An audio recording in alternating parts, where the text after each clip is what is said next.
Good morning, everybody. How y'all doing? We've got Shane Lalonde in first, followed by Trail Dust, John Burnell, Eric, and who else is throwing up in here? Paul Orchard, James Bew. What's up, little Bew? Dylan Corwin, a whole bunch of disappeared and reappeared faces. And I'm sure some other people are going to pop in. Hello to all the lurkers. Uh, So today we've got a fun and exciting show. Happy Sunday! Happy Sunday! We've got Roy here with us to discuss stuff. But before we get into the topics, let's go ahead and hop in with the "How was your week?" segment. Yeah, who wants to start? Yeah, let Roy go first because I'm still getting my stuff together here. Okay, Roy, how was your week? Hot. Tell- Hot. Yeah, tell me about it. It's hot. It was a whopping 78 degrees up here Oh this man, week, so um, that was sweltering. I didn't like it. it is Uh, 85 currently. um, no, you can keep it. We're You getting a can keep it. 95 today. I had yeah, no thanks. Yeah, I had a pretty good week. We were prepping for Quad State to go to Quad State here at Hmm. the end of September. That'll be coming right up around the corner. It's gotten here way faster uh, than I expected it to. So we are a little bit on the behind side of things. So we've been rushing in the shop, working on a lot of blanks, working on releasing my new design for my treadle hammer kit with the heavy hammer upgrade. That's been taking up a lot of time. Cutting a bunch of quarter-inch plate for that, and working on the videos and such. Did some editing work this week, and yeah, and also I just recently acquired a new to me but used sawmill to take and do some timber framing projects that I've got on the go around here as well. So I have been one really busy man. I've been in the woods cutting wood. I've been sawmilling up, lumber and blacksmithing and running a business and the whole 9 yards. So, yeah, sleep has been little and work has been lots, but it's been a good Yeah, week. nice. Right. I'm passing the baton. Yeah. No, Who's next? yeah, it's me. So, yeah, I had a week of nothing. Like I haven't worked in 8 days, and it's getting a little bit. I'm getting the natives are getting restless, so to speak. Um, wasn't a lot to do. Just still okay. Now I got everything set up, and yeah. So I got up every morning at 6 o'clock and went out to the forge and worked a little bit on this, worked a little bit on that. Got some things done. Um, hurt myself more times than I can count. Dropped stuff on my foot, cut a finger on this, or whatever. And it's just, and every time I'm like, "Ah, you got to be kidding me, really? And then yesterday I wound up hearing from my brother for the first time in like 9 years. And he would just happen to be in town from Wyoming, and it's like, "Hey, I'm here to pick up the compressor. Come get me and take me to lunch." I'm like, "Oh boy, yeah." So that was fun. Not really. Um, wasn't really sure how that was going to go, and I'm still not really sure how that went. But I'll figure it out over the course of the week, I guess. And Hmm. then I lost a coworker yesterday afternoon. Well, I found out about it when I got back from lunch.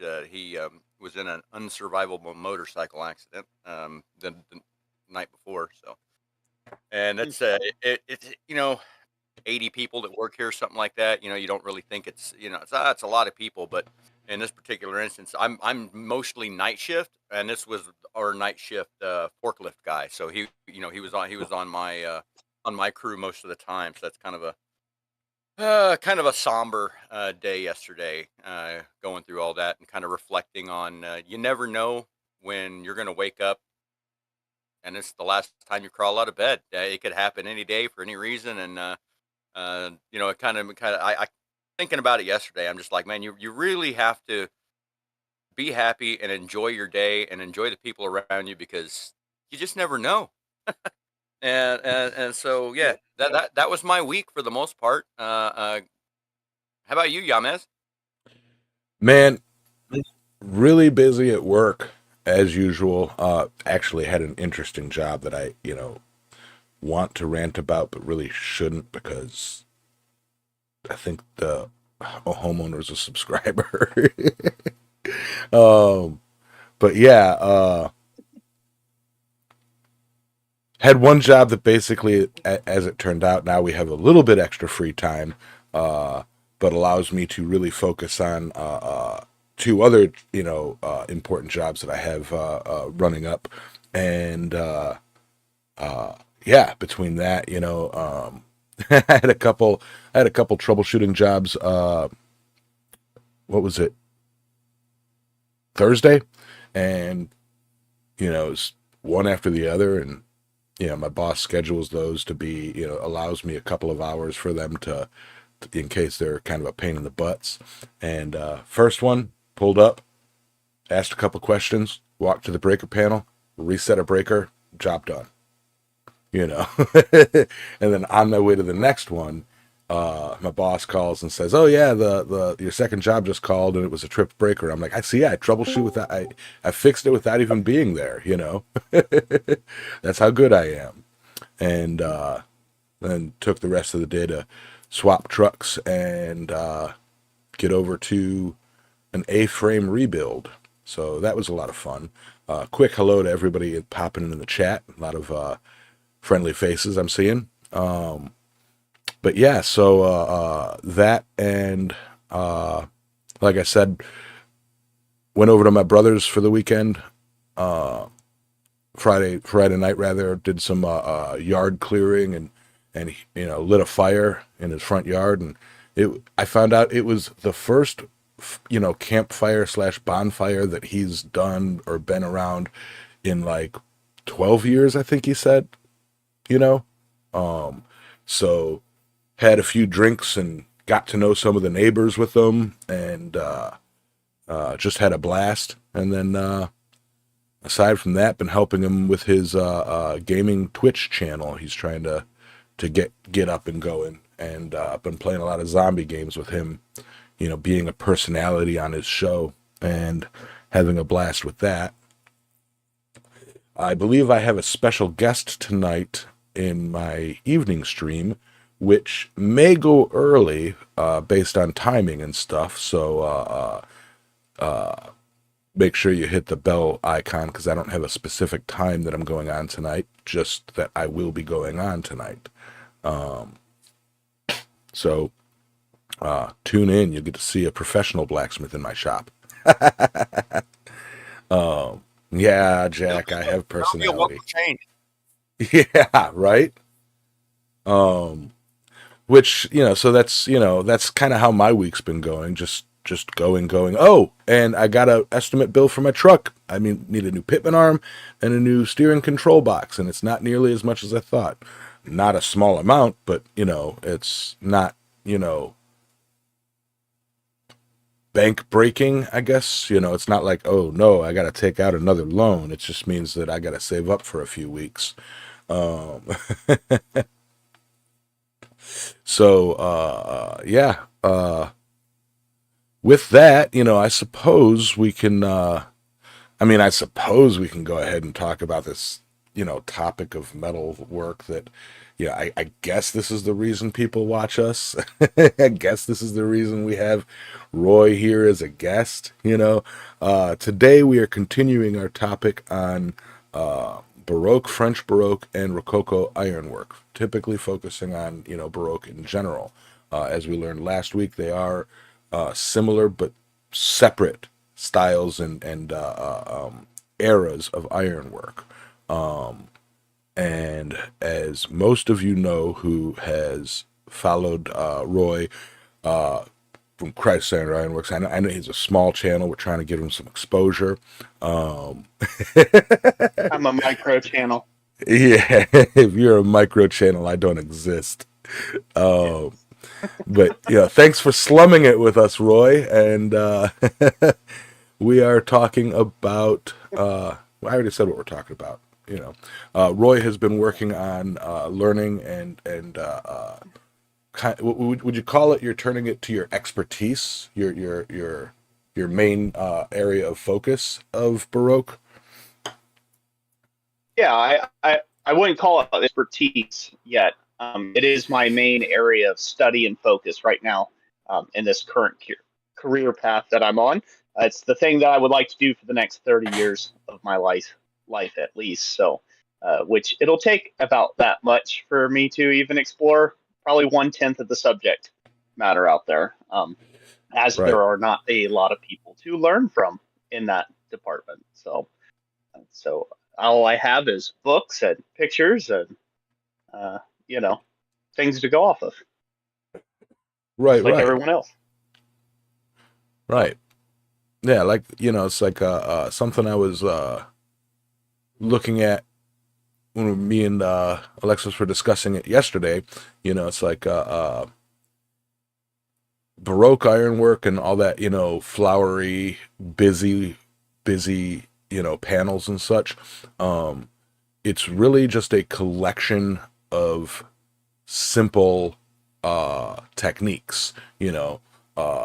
It's not to minimalize the effort going into it, but any large panel or large piece is just a collection of repeating simple techniques.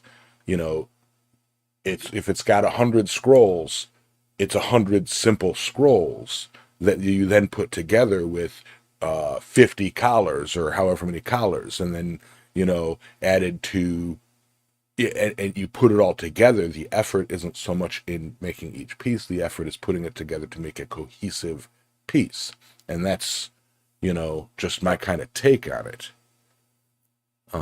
Yep, exactly. One of the things that I particularly appreciate about Baroque ironwork, the Rococo periods of ironwork, the French, even the Gothic periods of ironwork, um, is that they use computational forging quite a bit, and that's a term that I'm kind of coining. I guess I've been saying it for a lot of Mm-hmm. years now. I don't know, maybe somebody else has already said it in the past, but if you think about, a computer is a stacking of ones and zeros, right? A whole bunch for like Right. computer code. The same thing in the ironwork, one little piece gets added to another, and so on and so forth until you fully build out the scene that you're trying to take and put on display. So, whereas an artisan, and I'll be going over some books today, some recommended reads, some pattern books, some things to look at for those who are interested in delving deeper into the subject. But in all those things where you have the super high complex forgings, just like behind Alexis, there you see you see on the green screen, you see this, basically a castle door up front, and they've got a little ring behind there. But all of that is done with layering, so little strips of iron added on. Some of this stuff has been swedged, um, just the ornamentation from the top down, all of that wouldn't have been done at once. So when you look at it, it's a feast for the eyes to begin with, but it all started off as fairly simple forgings, and then things just progressed along and more stuff got added together. Um, Right. that's okay. We don't have to see the cartouche behind you there, but it's back there. So, Well, but the I was going to say those that is a kind of a close up of the west doors of the Notre Dame Cathedral in Paris.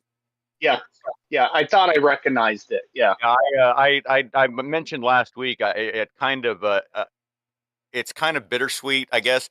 That like when I was in Paris, I had no real appreciation for the ironwork. I didn't really care. I mean, like the architecture was astounding. You go see all the sites. The Palace of Versailles, the Louvre, uh, yeah, sure, the Notre Dame.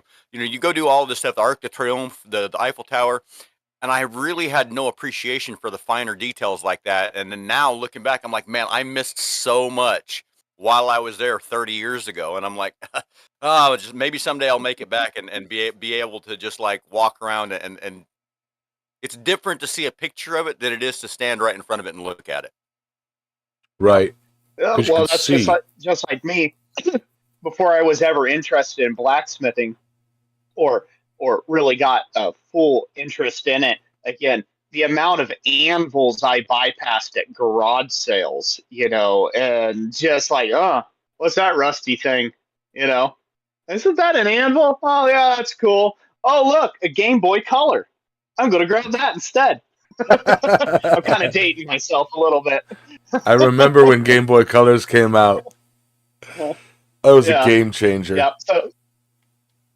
So I can sympathize. I can sympathize. You be over, in France and be, you know, Uh, completely uninitiated when it comes to ironwork, not even know what to look for, things like that. Walk right past it. A guy's work that took him thousands of man hours to complete. So See, I, It makes I me sad. don't, I don't.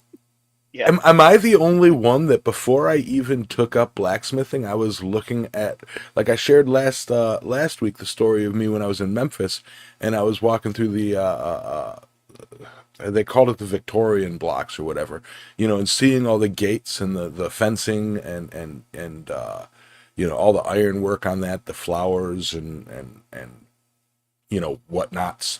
And I was there to look at the architecture of the houses, but I was blown away by the gates, and I spent more time looking at the ironwork than anything else. Before I even picked up a hammer or knew that blacksmithing still existed as a thing. I was blown away by it, and then here I'm talking to two other blacksmiths that are like, yeah, back in the day I didn't even care about blacksmithing. It's like, huh. oh, you know yeah. I think once you do care about blacksmithing, you start spotting good ironwork out there in the wild, as I like to call it. You Yeah. start spotting it a lot more frequently. Obviously, it's that whole effect. If you buy yourself a brand new car, you think you're the only one who owns a Prius, and then all of a sudden you see everybody has a Prius, and you're not Everybody, that unique. You're special. Right? You're driving down the road. Hey, I thought I was the only one with a purple Prius. And I don't have a Prius, by the way, but just as an example, right? Like, so I think ironwork is the same way. You're kind of uninitiated, and you don't really know what you're looking at. Now, if you're at a big cathedral or something like that, of course you can't not look at the ironwork and say, "Wow, that's impressive." But I don't think the same amount of appreciation is there for most folks. So you might be the only one, Yamez. Wow. Not to be like, but you can't help it. I can't. Yeah, you You can't know. help. I mean, it's like, well, one of the if anybody remembers way back in the day when I was talking about what got me into blacksmithing, it was books that I've read about with blacksmiths as characters. So it's like I was reading books where their point of view was, ironwork, whether it be weapons or the internal struggle of, do I make weapons or do I make art, and so it's like a lot of those authors really kind of captured that essence, and that's what got me into blacksmithing. So from a young age, I've always had an eye to look at metal art, the classic movie shot of a tinkerer in a big red barn holding a welding, like a welding torch, working on a giant sculpture. It's like I've always had that fascination. So I just acted on it recently. So anyway, we digress. We're totally hijacking Roy's time here. I know. Roy, Hey, teach us, hey, that's all teach right. us, I oh talk Roy. enough for 100 people. So, Yeah, teach us, oh Roy. Discuss with us some of well, this techniques and magic that happens to bring, a stack of straight metal into this curly Q cacophony of beautified metalwork that is And and Baroque. and if you happen to know of any good books that somebody could read or check out or whatever covering this subject, that might be handy too. I mean, just if you can think of anything. If yeah. not, that's fine too. But All right. Well, I'll just recommend some books to start it all off because thanks, Yamaz. Way to put the weight of the world on my shoulders, bud. So, Oh, it wasn't me. he's Yamaz is a great hype man. That's what he is. You need him in your corner. He's that guy. Revving everybody up before you come out into the crowd, right? Yamaz is real good at that. Oh, Yeah. um, some of the books that I have on my shelf, I have a range of books, but some ones I've most recently acquisitioned and picked up that I think are a real interesting read. The very first one that I'm going to pull up, the very first one that I'm going to talk about, it's actually got French. He goes over a lot of different things. It's got French wrought iron work in it. It's called Wrought Iron Architecture, an illustrated survey by Gerald K. Geerlings. And I believe Alexis has all this linked up in the show notes as well. They'll have it in the show notes. So if you want to, look up these things, but they go over classical ironwork, Gothic. He goes over all these different periods of ironwork. And the thing that I find amusing is I hear some of myself in this person's particular writing style and their opinions. Some not. I don't carry some of their opinions, but he's pretty. It's amusing because he takes a real stiff stance on what good ironwork is and what bad ironwork is, and it's kind of hard to find. Well, everybody has an opinion, but to find somebody with an educated opinion on something like that is sometimes difficult. So this one, I really enjoyed reading through this one. It has a lot of great information about the various periods and sets kind of a date and time on ironwork.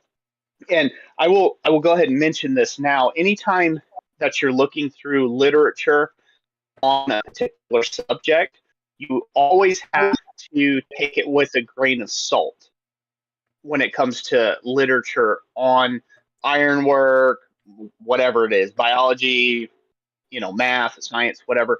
You have to take it with a grain of salt, and you have to find other reference sources as well, and to get a broad spectrum understanding of what's going on. So specifically, like nailing down the time in which French Baroque ironwork or the Baroque in the Rococo period started, because different authors put that time a little earlier and some put it a little bit later. As a period of time, because you have to think, like with any emerging technology, it's not an all at once. It takes time, right? So you get a little piece of tech, and then that little bit of tech adds to it, and a little more, and a little more. Before you know it, you have an iPhone, right? But it started in a particular time, and then kind of rolled on. So it's a little hard to place it exactly. When the French, Right. when French Baroque styling came in, or the Baroque or the Rococo periods came in. So they usually give like a date range of about 90 years or so. Yeah, I think So that that's a kind of plus or minus there. I think the the iPhone example is a great analogy for that, because it's like, yeah, somebody may have started this style almost 100 years before it actually became mainstream. Is like, so that argument of when did it start is Exactly. when was the first instances, and when did it first become mainstream to the point where other people were doing it too, so yeah. Like a big name that gets tossed around is Jean Tijoux, right? As being like the father of the Baroque period, or French Baroque ironwork. But who taught Tijoux, right? So Right. there's somebody before Tijoux that taught Tijoux enough information, technology, right? Enough information, skills, techniques, right? Things like that he could then design. You get what I'm saying? That he could Yes. then design and execute the ironwork in the Baroque period, right? And in that particular styling. So it takes it takes an expansive time. For argument's sake, they got to nail it down to some point in history, right? Otherwise, they're like, well, it goes all the way back to when the first caveman smacked a rock together. I mean, Yeah. you can go crazy there, right? And we've actually discussed Um, that. Yeah. Well, they were beating out floral forms and grotesques in caveman days, but maybe they were. Who knows? But that's the. But so they have to scholars have to nail down the time, and that's why you'll see various books you read um, don't count it as the gospel's truth because again they're referencing different source materials. Some of them line up, some of them don't. But yeah, this particular book, again, I find that one to be pretty good.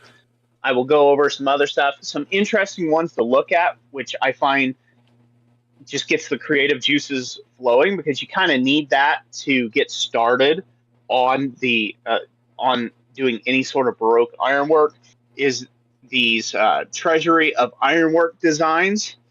Um, so this one has like 469 examples. That was by a Carol Nice. Grafton.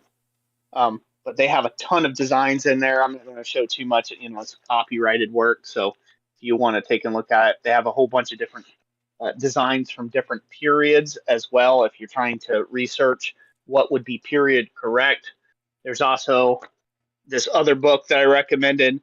It's at 1100 decorative French ironwork designs. I'm not going to attempt to even pronounce that name there at the bottom, but yeah, they show various gates, railings, sections of stuff like that. Another book, I'll throw another one up here. This is the Decorative French Ironwork Designs by Louis Blanc. It's another good one for inspiration. This one, like again, these are renderings, right? These are like sections of panels or railings or gates that an artist rendered for a client. But it has a lot of inspirational designs and techniques there. One of my favorite historical smiths that is actually just had a big influence right over in Milwaukee, Wisconsin, which is just right across the actual pond for me, Lake Michigan, is Cyril Colnik, Man of Iron. This is more like a autobiography of his life, and it shows off some of his stuff. But I actually went to the Colnik Museum and got to see this. He was an Austrian trained smith, but he kind of went down that road, and it's interesting to see in some of his work how he adapted it to fit American taste because he came from Austria over right around the 1900s of the World's Fair. A master smith that I actually studied under is Thomas Latane. If we go into a section on grotesque ironwork, like for grotesques, like what you'll see in cartouches, you'll see them on, your gates, railings, door knockers, right, tops of pedestals and stuff, is Tom Latane, master metalsmith. This is a great inspirational one. If you can find it in print there. I actually apprenticed under him, which was a wonderful thing to be able to do. Feel so blessed with that one. But I go back to he does some really great work. He actually focused more towards Scandinavian style ironwork, and so that's more of his focus. But he's a master locksmith in Pepin, Wisconsin. There's a vise he made. Actually made one of these vices in class with him once, so that was a fun project. And then more on about grotesques and ironwork. And again, this is a lot to cover, so that we might not do it all this week. And if they'll have me on again, maybe at the Oh end of yeah. this month or something like that, if they'll have me on again, maybe we can go delve into grotesques and stuff. But I want to talk a little bit about the grotesque. So you may have been doing some Baroque ironwork without you ever even knowing it. Right. So right here, yeah, is Iron Menagerie, Guild of Metals, produced by the Guild of Metalsmiths. Skipjack Press was the person that put these out. You can find these books out there. This is a collection of how-to do animal heads and forms. Well, in the French and Baroque, in the French Baroque period, the Baroque and Rococo periods, as I should call them, because French is the style or the region where it initiated from, this would have been considered grotesques. These would be grotesque work. So, and you did not find this on a lot of iron until that period. It became more prevalent to have things like horse heads and various other animals and griffins and you name it on things like fire poker handles and door knockers and things of that nature. So it wasn't too common to see it. So there he's working on a wolf's head. So you can see stuff like that. This is a great introduction to doing like grotesque work. I know it's just on a simpler form. Some of these people may have already done, but it's a great introduction to that kind of work. So I figured I'd mention it. So that's a lot of information. I'm going to take a drink, let somebody else talk for a second. What I'm doing right now is copying the titles and authors that Alexis is putting in the chat, and I'm putting them actively into the description. So yeah, all of these titles Awesome. Are both in the chat You're right doing now. the hard work then. Yeah, I'm doing the producer's stuff. We're doing the producer's stuff. Yeah, I'm not logged in as Island Metal Forge, so I couldn't add it to the description. That's Yeah, but yeah, no. I know I've heard you discuss some of these books before in some of your live streams, and actually have done like a nice. I wish I knew exactly which video. I'd pop a link in where you actually have the camera zoomed in on the table, and you and Jess paged through it a little bit to show. So, absolutely, some really great books to check out. Yeah, definitely. A lot of titles to look into, and like you say, sometimes just browsing through allows you to kind of see what can be done, and when you're looking at something, when I look at something, it's like, how can I tweak that to make it kind of my own, my own style, or use that, like you said, the inspiration of, hey, I can't quite do this, but I think if I were to, do it this way instead, I can achieve a similar look, and you get, in my opinion, using inspiration from previous works, you can get a not so much unique style, but it's like a unique style, and if you do it enough, like, I kind of think that's how ironwork evolves over the years. Like, you see something and you go, what can I do to take that and turn it into my own work? And over the years, if you do enough of it, and it becomes appreciated, and other people sample it or recreate it or do similar styles, as you teach that style, it becomes that next mainstream evolution era of ironwork. As we like we discussed, it's Yep. like Baroque, French Baroque, then Rococo are very similar but different. They're different. They're different eras. They're different styles that are all kind of rooted in that, scrolly, leafy, what I call busy ironwork, and I don't mean busy in a bad way. Yeah. I'm a fan of Samuel Yellin's type of scrolls, where they're very wide and flat, Mm-hmm. just for example. Yeah, Sorry. I'd like to actually touch on the busyness of ironwork on the French Baroque style. So on the Baroque, in the Baroque and Rococo periods of ironwork, and specifically in French has always been a bit more flamboyant with their ironwork. That they have a lot of what I like to call plumage, right? They have a lot of explosion for the eyes for you to take and feast on and see. They have a lot of, I mean, there's some ironwork that has heads of cabbage. What's that? Oh, sorry.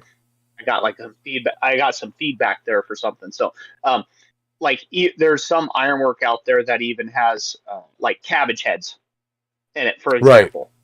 because they needed to fill a spot, and in that cabbage head, there's a grotesque of a little cherub.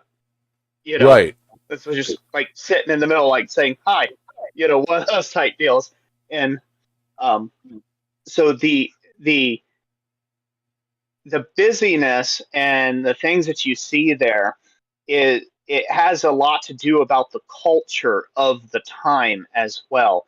So you have to understand that back in those days, things were a lot more reserved. There was a lot more austere conditions, right? That artisans were coming up through. At that time, you could be put on the rack if you went Yeah. against the church, right? Right. At that time, you could suffer some pretty terrible punishments and be labeled a heretic in about a half a second. You drop your groceries the wrong way down the street, you could be hosed. So during that time, as with most art and architecture, the way artists express themselves in that current climate and that culture was through their ironwork or through their particular means of art and architecture. And because of that, right, you see a lot of this passion that has been bottled up, so to speak, right, come out into ironwork. And a lot of the ironwork is chasing architecture at that time as well, because you'll see that that architecture, like the frescoes and the things that are painted on ceilings or the Palace of Versailles, right? It would look really lame to have a modern, and I'm telling you, disgusting. It would look disgusting to have a modern gate put in front of the Palace of Versailles. Right. It would not match. It just would not fit at all. In the modern garbage we produce now that we call art, it's all abstracty and stuff like that. It would not fit amongst the mastery that was the Palace of Versailles. Lots of money was spent for as flamboyant and bombastic and audacious and ostentatious as they could to show off that wealth, right? To show Yeah. off that the monarchy and that the king was, his prowess was above all others, right? In that time period. And so with that, you get a lot of the Baroque styling and that over the top on everything. Right. The Right. the point of that is that it defies convention, right? Because up to that point, a lot of things were very subdued, Very reserved, simplistic. straight bars, straight lines, very simplistic, right? There wasn't a lot of money going around, and just like in various times, but everything's very simplistic, straight bars, straight, simple collared work, simple collared scrolls, just enough to get the job done, type deal. And then they really go to this explosion where it's almost like they just put a grotesque amount of leaves just to put leaves on it, right? Like Right. it doesn't even follow the actual flow of the scroll work underneath. It's just like, oh, we'll just slap some leaves on top of here too, right? And we'll gild them, Yeah. and that particular layering, that's where that came about from. But you'll see that ironwork generally follows architecture. It's trying to keep up with, architecture gets there first, and then ironwork follows. So there was people, I'm sure, who didn't like Baroque ironwork even back in the day. They would probably, Well, prefer the simpler stuff. you also bring Even up a good point. back in the day. You also bring up a good point for speculation. Back then, when these gates were going up and when these features were going up on these houses and these buildings, really you have the people who are essentially commissioning these works telling the blacksmiths, oh, make it, I want lots of leaves. I see leaves. I want lots of leaves. I want, give me scrolls. I want, make it big. I want to show off that I'm, powerful and big and important, make it as big as possible. And the next guy goes, oh, I'm more important than that guy. Give me more leaves. Oh, also, and put some gold in there. And, if Give you me can do it. more. Give me Yeah, if you can, more. if you could put a face in that little head of cabbage, that'd be great. Oh, and the eyes, if you could put some scrolls in the eyes, like make it better than his, make it better. So it was almost like it wasn't necessarily the iron worker, the blacksmith that was, all for this gaudy look. It was those who were commissioning it. It's a classic case of keeping up with the Joneses. Yes. Yeah. Although it was French, so it would be keeping up with the Joneses. Joneses. So yeah, I mean, you bring up a very, very good point with that. It's like a show of wealth, and when you think of the perspectives of the time, like the average, the average person would look at that and be like, ah, but then those who could afford it, like, no, I want mine to be better than his, and so you get these massive works of art that we look at now and be like, they spent hundreds and hundreds of man hours putting this together, and I'm sure they were compensated for it. And I feel like you almost have to, like, I mean, because some of these things are so complicated and like and busy, I guess you could say. But but in order to get to the end of it, you kind of have to already see what it's going to look like when it's done before you even start. I mean, it doesn't seem like a lot of these things you could just be like, let me put another scroll here. I need a leaf there. I mean, you kind of already have to have it all planned out, so how it's all going to fit together just right, or it's just not going to work. And to be able to, for that level of stuff going on, man, that's just. Yeah, I find that fascinating to be able to picture that before you even start on it. Right. Yeah. Another point about viewing things through the lens of the history, right, in the time frame that it was. So now we live in a very watered down, stripped down society than what it was previously, right? So they were used to seeing lots of scrolls. They were used to seeing things in their time, right? They were going after organic forms and nature, right? Like that's really what they were going after. They were surrounded with it. They were in that more. But if you look at our like modern stuff, in fact, I kind of turned down a job. It was going to be for a balcony rail just this week because all they were wanting was simple pipe inside cedar. They had a top and bottom rail of cedar, and they want their stations to just be plain black iron pipe. And then they wanted a CNC cut plasma motif of a deer in it on their gate. No art. I'm like, there's nothing there to behold. So when we view stuff, when we think of things as being busy, right? And arguably, yes, French Baroque ironwork is very busy. The Baroque and Rococo periods, there's a lot going on ironwork. I think that's a what we call it, an objective truth.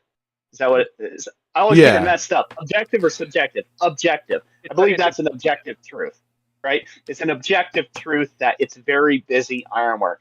But we see it as very busy because in the modern world we live in a day and age of cable railings where people install cables, stainless steel cables for railings.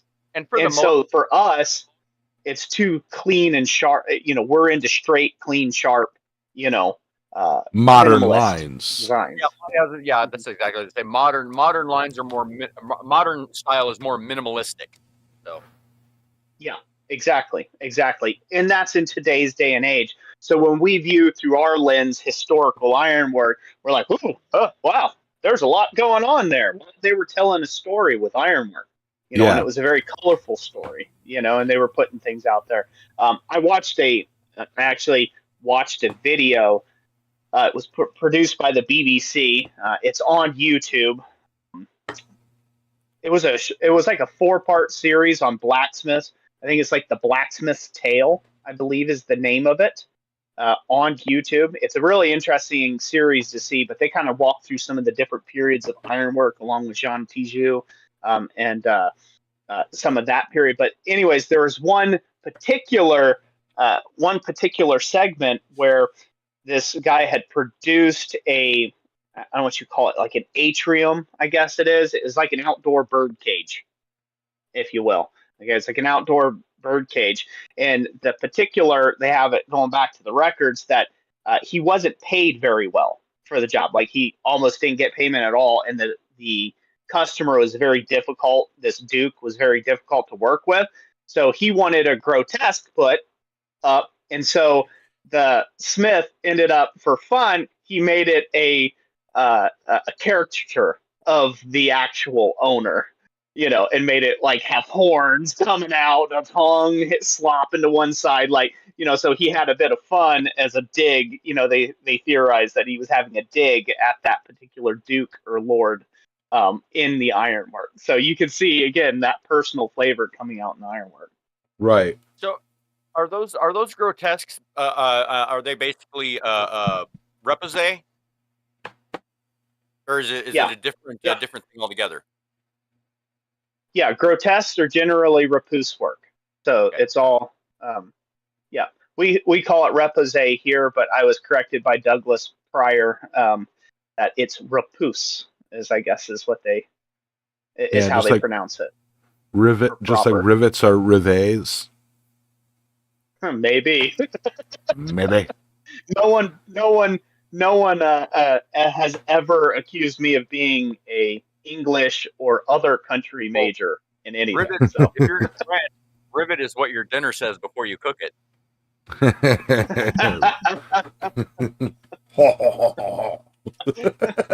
You got to get it before it hops away. that joke just lost us 7 viewers. So we're at -2 now. Now we're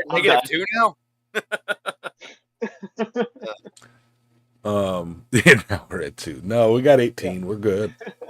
We're totes good. Totes my goats. Yeah, it's an interesting conversation about design work. Now, I've thought about this a lot, just even with my own ironwork.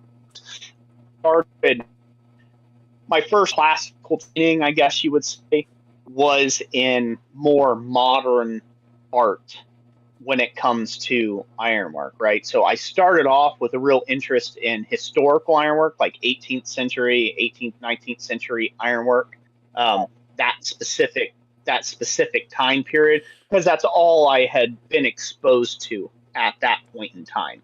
I didn't know there was other periods of ironwork. I just thought, the Old West, and the blacksmith out there hammering out a horseshoe. I had no clue that there was so much richness and diversity in ironwork out there to take and be explored when I first got into it. And my very first introduction to ironwork could be so much more than farm implements and things of that nature. At the time, I had a whole bunch of antique farm implements, and I was running a produce garden. I had my own produce garden, 2-acre produce garden I was farming. And we were living off the land at the time when I first got started into blacksmithing. And so my first introduction, I went to Touchstone Center for Crafts. It's kind of like a folk school, and it's actually out of Johnstown, PA. So it's over in Pennsylvania. And my introduction there was with a guy by the name of Wayne Apgar. And he did, because he worked in like the oil fields and pipeline welding and things like that. He was predominantly a welder by craft, but then he went into doing blacksmithing work. He combined forged elements with welding, right? Like modern arc welding to make floral forms. So that was the class, was, organic blacksmithing was the class. And I never knew that you could do any of that. I had no clue there was such a thing as a TIG welder up to that point, right? Or any other type of welder other than a stick welder.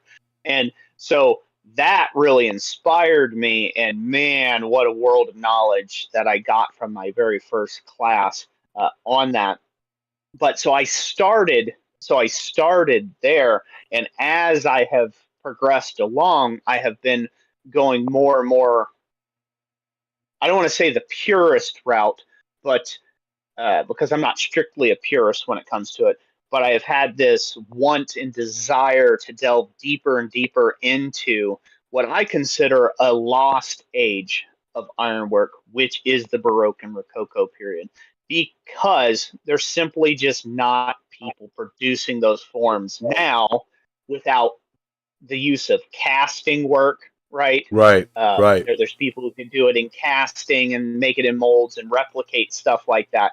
But there's not a ton, at least none that I am aware of. There might be some in some small little French village somewhere, but there is not those folks out there producing things on that scale of Tiju and some of the other masters of that Right. craft doing that kind of work. And so I hope to do my part in bringing some of that back to the actual blacksmithing community, and doing study, putting in the time at the anvil, studying what I can, and getting a whole lot wrong in the process and learning, and then sharing that, sharing that as I go. So Well, it brings up the point. I know it's not exactly Baroque, but it's more Gothic. But it brings up the rebuild of the Notre Dame project. How they kind of tapped the blacksmithing community in a way, at least locally up there, to recreate some of the lost arts of the Notre Dame Cathedral. And from what I've read for the recreation or the rebuild, they are hand doing a lot of the panels and spires and stuff that have been lost. So, I mean, if you become, like, as you say, you're doing the study in Baroque and such, and say the Palace of Versailles, knock on wood, becomes damaged in yeah, one God sense or another, forbid. No, don't even you say it. you may get tapped in to come in and help recreate some of the stuff, as one of Yeah, the few maybe. people who are learned in that style, So, of course, having the ability to, not only focus on one style, but just have a deep understanding of how metal moves and why metal was put together the way it was to create the things that we see today. Um, it opens up potential fantastic opportunities. Yeah, yeah, exactly. Yeah, yeah. The main interest that I have is I want to learn the skills, I guess, right? I want to Hmm. practice the skills that it would have took to take and produce, right? The ironwork you may have seen on, the Notre Dame Cathedral, or the ironwork on the Palace of Versailles, right? Their gates and stuff, and learn those techniques and apply that in a modern form, and be able to take and use those going forward, bringing back some of the designs to that explosion, that busy work, as it would be, right? That busy ironwork, bring some of that back to the fray, because I'm afraid if we don't do that as Smiths, we don't ourselves back into a little bit of historical ironwork from time to time, we will eventually water down the entire industry, to where, Right. what are we really passing on, right? Other than, I mean, once you know how to make a taper, you know how to make a taper, but there's so much more out there to learn than make a taper, right? If I Yeah. would have just stuck at being colonial ironwork, early colonial ironwork, and that was the only thing I was exposed to, right? Like, yeah, I know how to make a strap for an ox cart or something. If that's all I would have stuck at, I would have missed out on a lot of good ironwork, right?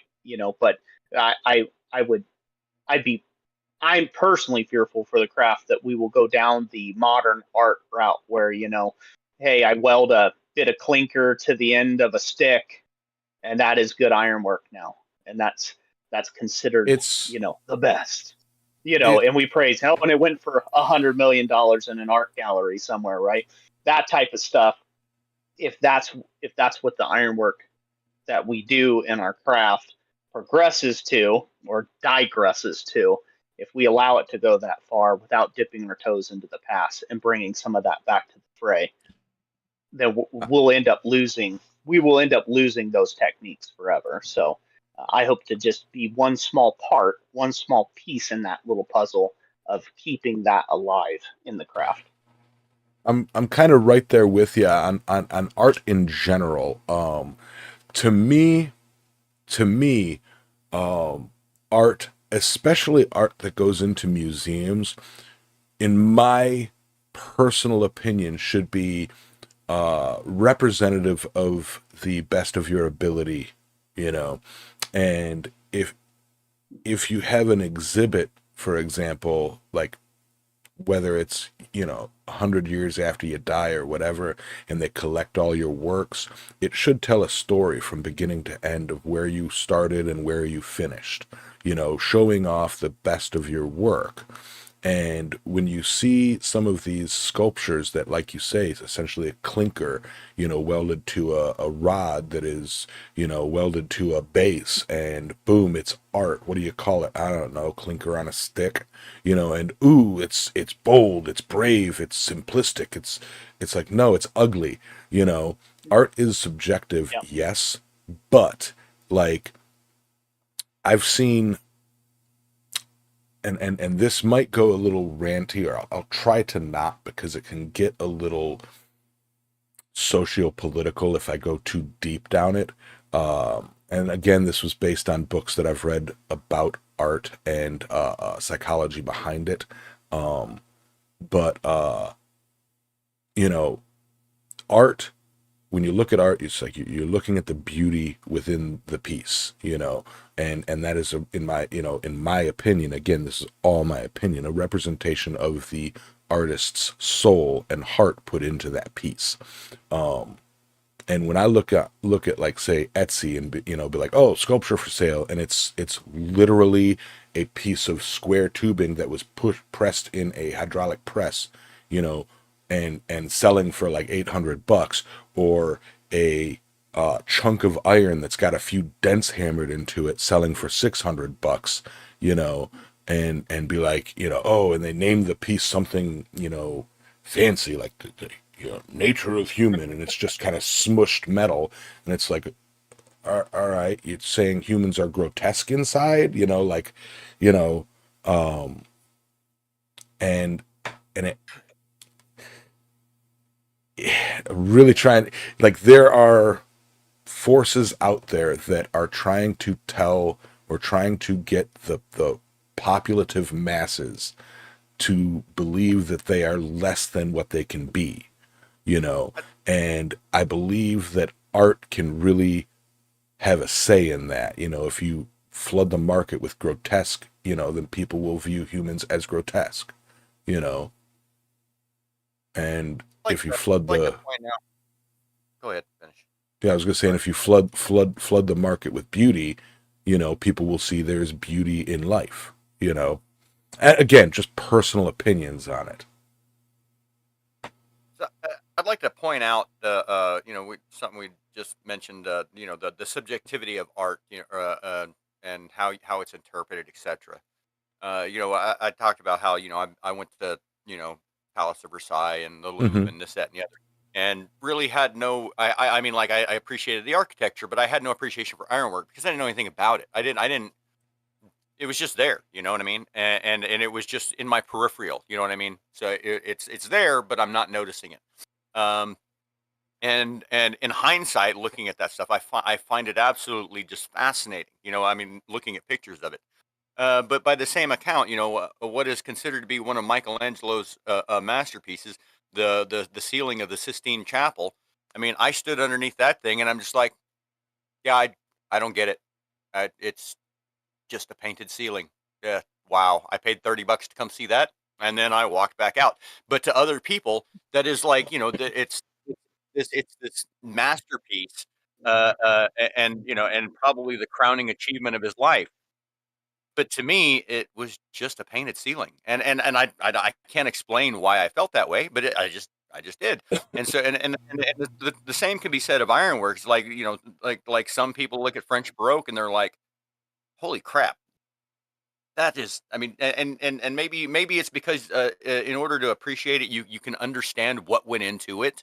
and you appreciate it more when you understand what went into it and what it took to create that, than if just like, oh yeah, they just went down to the store and bought that. I don't know. The subjectivity of art. I mean, everybody sees something a little bit different in every piece. Right. Well, one of the things I'd like to point out about ironwork. So art is very subjective, right? And so a lot of times as blacksmiths, we look at ourselves as artisans. A lot of times, right? Like when we make something, we think it's beautiful. We're like, oh, that's art, right? That's Not artistic. me. It meant something to me. I put effort, sweat equity, and things into it. But then there is objective standards of craftsmanship that are unfortunately lacking in modern art as far as what's kind of going down that path. So on the whole debate about good ironwork, bad ironwork, that that is that's subjective, right? Like I mean, as you said, you looked at the painting and you're like, okay, cool story, bro. That's a nice painted ceiling there. All right, sweet, right? Other people are like, oh my goodness, He they're spent painters 16 maybe, years on right? his And they back. understand, yeah, they understand how laying here doing this for like 16 years would really suck. So, they have that full appreciation of it. So I think it can be both, right? So you can have objective standards of truth when it comes to craftsmanship. And that's kind of more of what I'm talking about. It's not that you can't explore like they did, because if you look like Art Deco, that was a different styling, a different time, right? And it has its own beauty. Yamez was speaking about how he liked that earlier before the stream started. Uh, there's Art Deco. There's all these other periods of ironwork, right, that have their own beauty in them. Some people lean more one way or the other. Not everybody has to be, love French Baroque ironwork, right? So that's the subjective portion. But the objective standards of that they had reached an absolute pinnacle of what could be done in the mastery of smithing, or in my opinion, I'll put my opinion. I don't usually say that. I just state it as a fact. And if people don't like it, well, I mean, that's just Yeah. kind of the person I am. It's like, good luck to you. Yeah. I mean, I'm but right in all statements that I say. you know, but but we but that's just me, right? I obviously, everybody can have their own opinion on it, but the pinnacle, in my opinion, at least, of ironwork came about that time in the Baroque and the Rococo period, when it came to mastery over the subject matter, the material, the craftsmanship, right? Because in order to, and I say that from a point of trying to replicate a lot of this work, even on a simple scale. And I do mean a very simple scale, like a beginner level interpretation or reinterpretation of some of the work that has been done uh, all those many years ago. And it is hard, really hard, to get the yeah. layering right, to orchestrate the processes, right, to organize that, right, to conduct all the various things and bring a project together at the end. I Yeah. might be digressing here, but I'm just saying that craftsmanship is very difficult, opposed to me installing modern cable rail, where all I got to do is tension some stainless steel cables Yeah. in some Now, posts. you say that the French, Baroque and French Baroque was the pinnacle of ironwork, but I mean, we all know that that jellyfish sculpture truly was the pinnacle of ironwork. I mean, you know, I we all stand know that. corrected, good sir. It is So it so is the good so good pinnacle. so It good is the job on pinnacle. good job on that jellyfish sculpture there. To Oh wait, that Whoever was made me. It changed the world. I'm not vain. It I'm changed only the joking. it changed the world of blacksmithing one tentacle at a time. One It tentacle at a really did. time. So yeah, I really kind of think what a topic flow today. That was great. Um, you know, and I like didn't you even said, delve into any of the source material. well, we have 2 more weeks of That's this, bad, huh? you know. We have 2 more weeks of this, so it's like if you have more to say, you know, it's like we can break it up. You can come back. You're more than welcome to come back. Um, um, and I mean, there's so much to go into because this past year we've gone over some of the most simplistic forms of metalworking to, like when we discussed Egypt, where metalworking back then was, I'm gonna make a copper chisel so I can hammer this granite, you know, or whatever, and saw this granite. We discussed, like literally the most simplistic form of working with metal, and what they could do back then, all the way now to the, you know, the Baroque era and the Renaissance era, so to speak. And for all of those who complained, John Burnell, about what all this has to do with blacksmithing, this is what it all leads up to. As Roy has so eloquently put it, the pinnacle of ironworking. You know, it all leads up to it. Um, so Yeah. so yeah. So I would also like to say, as well, for anybody who's listening, maybe anybody who doesn't know me, I'm a very opinionated person. So I know that, full stop. Roy's a very opinionated person. So just as I said at the beginning of the podcast, when researching stuff, researching history, going through books, right, reading articles, digging through the web, right, things like that, you have to take everything with a bit of a grain of salt, right? You got to take it with a grain of salt, and look at various other sources and source materials. So I by no means am an expert in this at all, like at all. I'm just a very opinionated person in it, right? And I have come to my own uh, conjectures, right? I have come to my own conclusions of what I believe, good ironwork to be, what I believe good art to be, my own objective standards of what craftsmanship should be. And as you stick with the craft, you will come up with your own. But that doesn't mean that everybody else is wrong and you're right, right? Everybody's Right. right in your own eyes. But it is okay to have a difference of opinion, a difference of belief. Look at different ironwork. Maybe you don't side with that. Maybe you like more of the Art Deco style. Maybe you like more simplistic ironwork, like colonial ironwork that was really subdued, that was brought back a lot, early colonial America. Maybe that's your focus. By all means, French Baroque is not the end all be all of all ironwork. It just is for me. So I just Right. wanted to add that little disclaimer in there, for all those that might be typing angrily and furiously in the chat, No, they're all being pretty potentially disagreeing supportive. with me. Speargrass So, Forge does say definitively, ipso facto, Rococo is better than Baroque. and but Ben says, "Who is that weird guy on the top?" You know, Ben Roy who? Toombs in the house. Yeah, Roy who. Roy who? um, Uh, but yeah, so that's yeah, one and of my as favorite stories. For people who don't know how that got started, there's another YouTube creator named Dan Moss.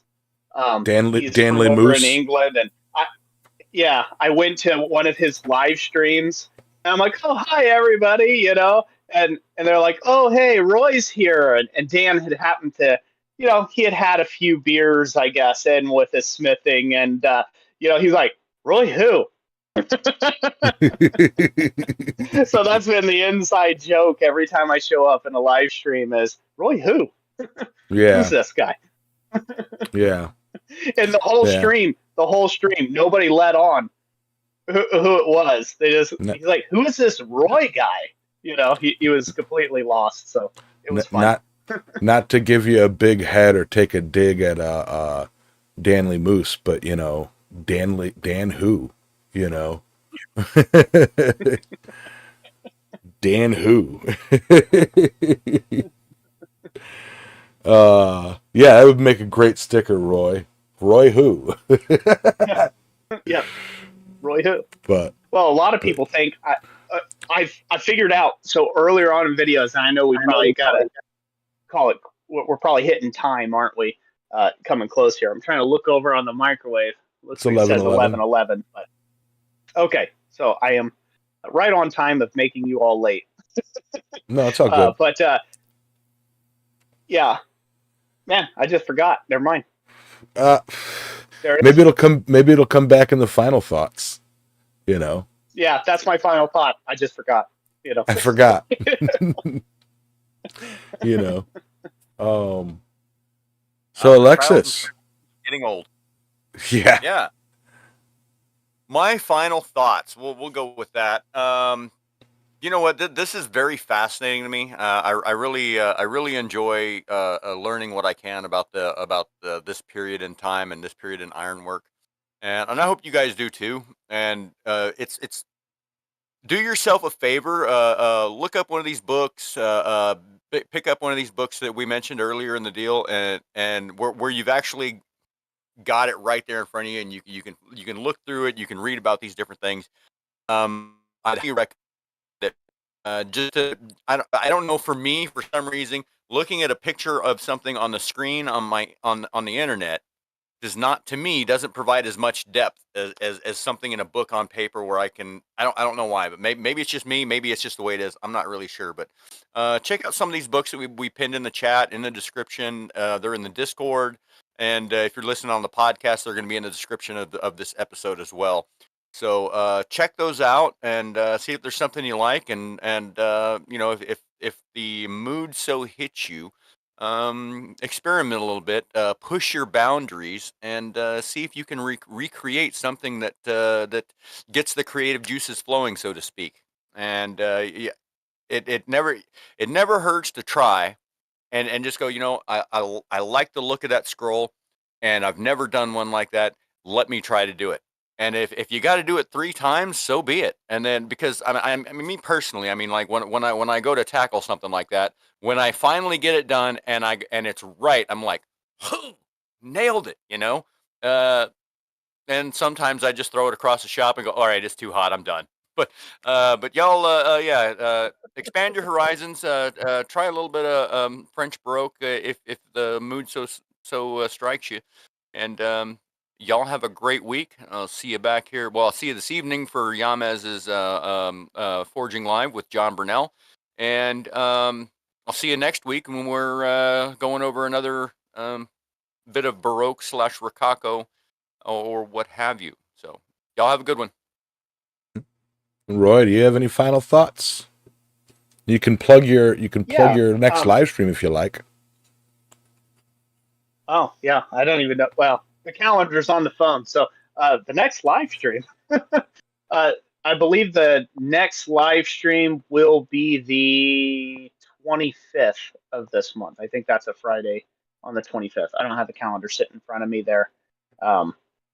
But it will actually be a dual live stream as well. So it'll be a dual giveaway live where we give 2 things away, because I will not be doing a live during the month of September as I prepare to get ready for Quad. So if anybody wants to see me, you can find me at Quad State in September, and that's the 4th weekend in September. I should be there hanging out with everybody. I'm bringing Thomas along, Thomas Goodymoot. He's the guy who works with me and a good friend of mine.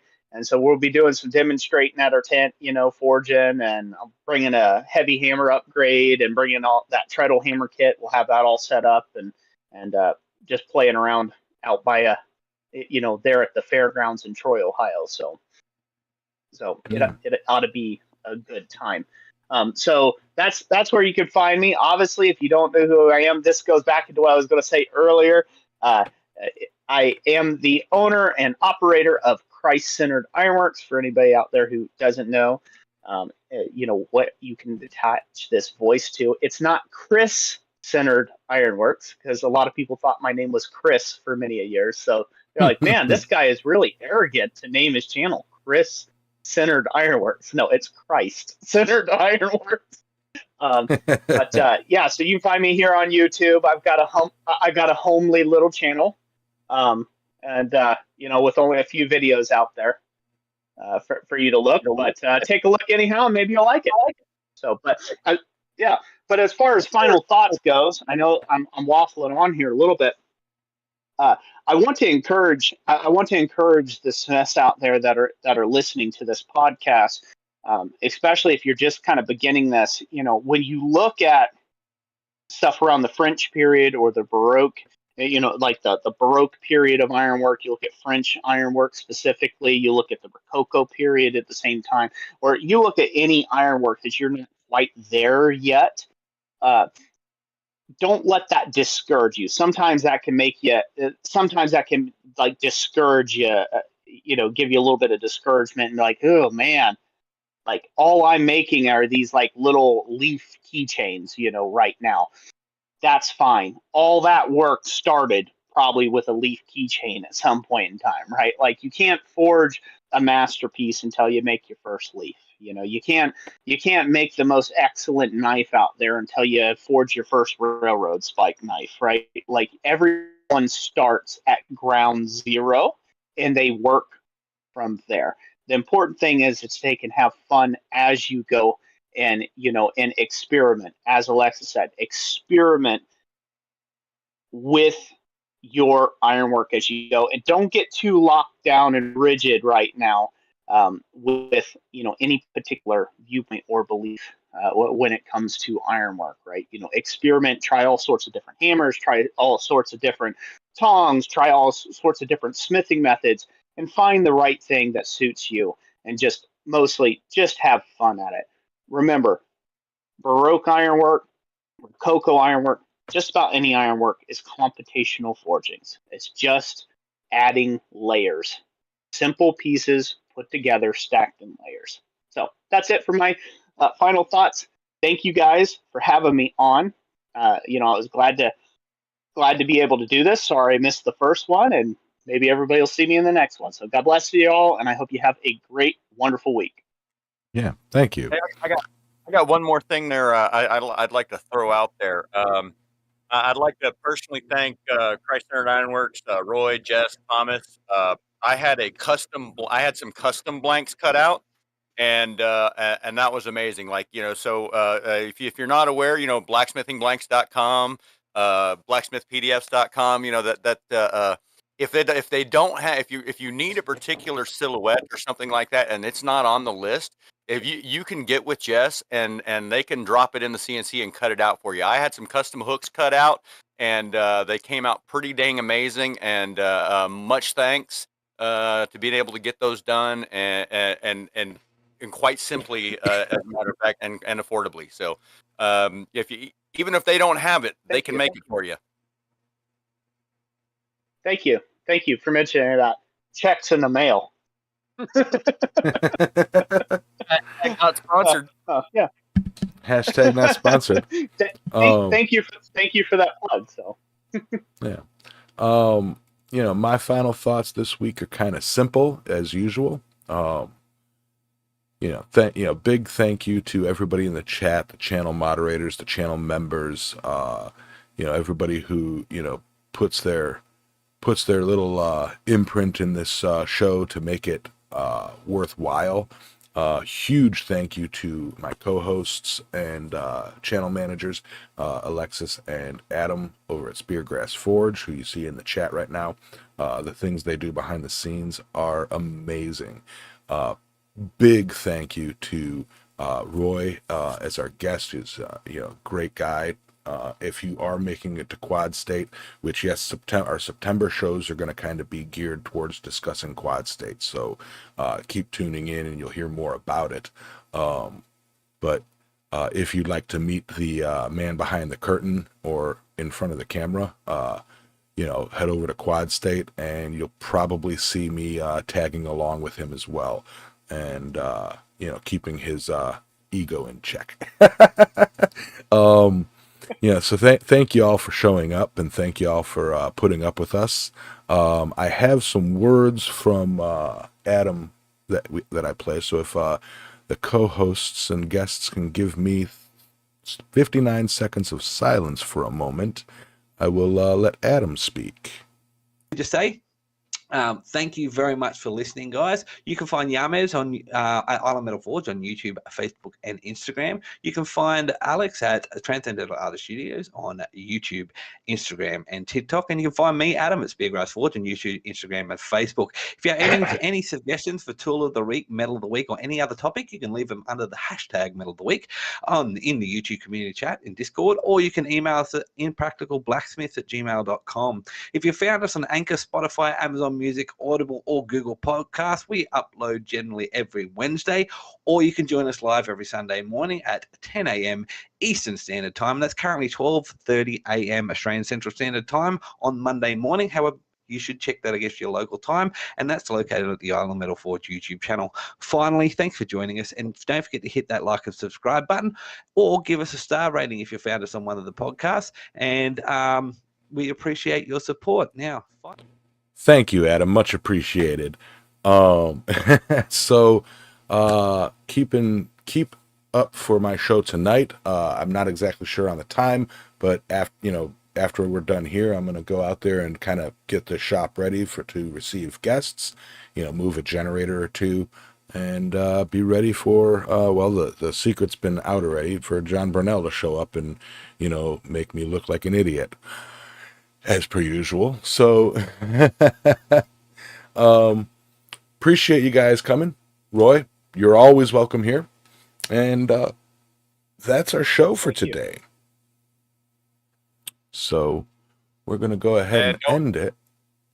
Don't forget, Jack Pine's coming on in about, half an hour, 45 minutes, somewhere in that area. Yeah. Just over half an hour, Jack Pine's Blacksmithing. So see you there if you stop by. All right. Take care, Bye everyone. now.